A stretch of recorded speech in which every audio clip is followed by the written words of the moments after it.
আমাদের গ্রাম বাংলার ঐতিহ্যবাহী লোকশিল্পের মধ্যে বাঁশ ও বেত শিল্প অন্যতম।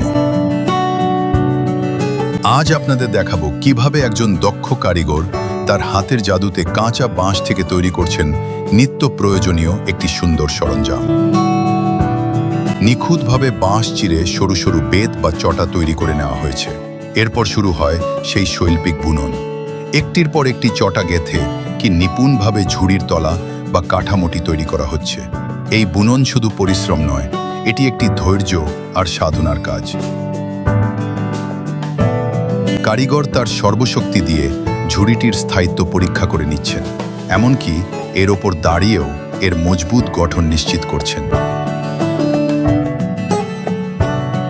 তৈরি হয়ে গেল আমাদের প্রতিদিনের কাজে ব্যবহৃত মজবুত ও টেকসই এই দেশীয় শিল্প।